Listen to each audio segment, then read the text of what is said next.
প্রিয় দর্শক, আমি মোহাম্মদ ইলিয়াস শাহ, ভোরের পাখি পেজ থেকে আপনাদের সবাইকে আন্তরিক শুভেচ্ছা এবং অভিনন্দন জানাচ্ছি। জামালপুর জেলার বকশীগঞ্জ উপজেলার ধানুয়া কামালপুর প্রতিটি মাঠে আপনার এইভাবেই ব্যস্ত সময় পার করছেন কৃষকরা।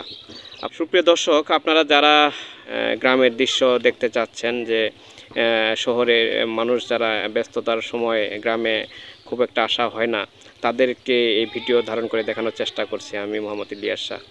আপনাদেরকে দেখানোর চেষ্টা করছি যে একজন কৃষক কিভাবে তারা কঠোর পরিশ্রম করে তারা দিনরাত যে এই জমির পিছনে শ্রম দেন, কিভাবে এই আপনার মাঠ থেকে তাদের পরিশ্রমের বিনিময়ে চাষাবাদ করে এই সারা দেশে এবং দেশের বাইরে এই চাউল পৌঁছে, সেটা আপনারা হয়তো অনেকে অনুধাবন করেন এবং অনেকে এই বিষয়গুলো হয়তো খুব গভীরভাবে পর্যালোচনা বা খুব চিন্তা ধারণা করেন না।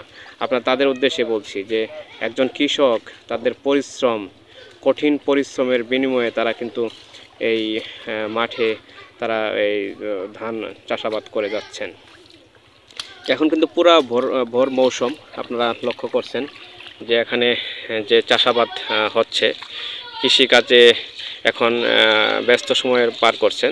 কিন্তু আমি অনেক কৃষকের সঙ্গে কথা বলেছি যারা এখানে এই চাষাবাদের সাথে সম্পৃক্ত রয়েছে, তাদের কথা হচ্ছে যে যদি সারের দাম, একটু ডিজেলের দাম বা তেলের দাম একটু কম হতো তাহলে আমাদের জন্য অনেকটা উপকার হতো, এরকমটাই বলছেন কৃষকরা।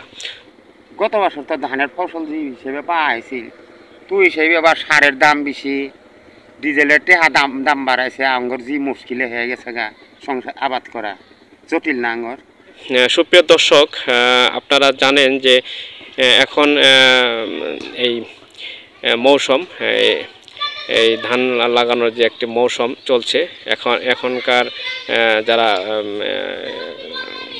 পরিশ্রম করে যাচ্ছেন, কাজ করে যাচ্ছেন, তারা কিন্তু এই চাষাবাদের উপরে, এই কৃষি প্রধান দেশ বাংলাদেশ, এই তাদের অবদান, অর্থাৎ যে কৃষকরা কঠোর পরিশ্রম করে শ্রম দিয়ে তারা এই কৃষিকাজে এই সোনালী ফসল ফলান, তাদের অবদান কিন্তু এই কৃষি প্রধান দেশ অর্থাৎ কৃষি প্রধান এই বাংলাদেশের অপরিসীম।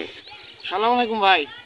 হ্যাঁ, তো আমি আমার সত্যি আছে ভাই, আমার খুব অসুবিধা পড়ে গেছে। আমার সারের দাম বেশি, আমার খুব খুব কষ্ট হয় সার কিনা। আর সারের দামটা কমলে পরে আমার জন্য ভালো হইলো। আমার জমি তো মনে 2.5 বিঘা জমি ওয়ানা আনছি, সার কিনে পারতেছি না, টেয়া করে সারের দামটা কিছু কমায় দেবেন। এই বছর কামলার দাম কম, বুঝছা, জিনিসের দাম অনেক বেশি। এটা তো কাম করিয়া তো পুষতে আসে না, 500 টাকার নিচে তো কাম করিয়া পুষে না, কি আঙ্গ সংসার চলবো কেমনে? আমি কিন্তু আপনাদের এই দৃশ্য ভিডিও ধারণ করে দেখানোর চেষ্টা করছি।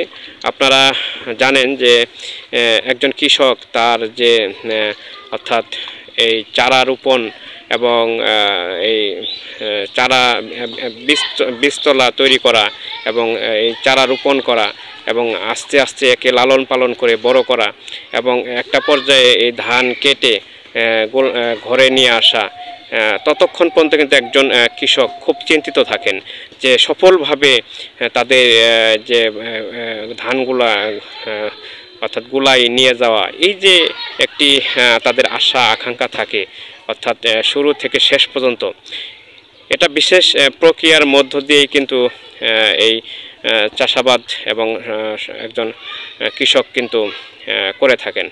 সুপ্রিয় দর্শক, আমরা যারা হয়তো শহরের যান্ত্রিক জীবনে এসি রুমে যারা থাকি, তারা হয়তো এতটুক চিন্তাই করি না যে একজন কৃষকের কঠোর পরিশ্রম, যে তাদের পরিশ্রমের মাধ্যমে এই ফসলগুলা যাদের হাতে পৌঁছে, তারা কিন্তু হয়তো একটু চিন্তা করবেন যে দেখেন কতটুক পরিশ্রম করে এই ফসলগুলা একজন কৃষক ফলিয়ে থাকেন।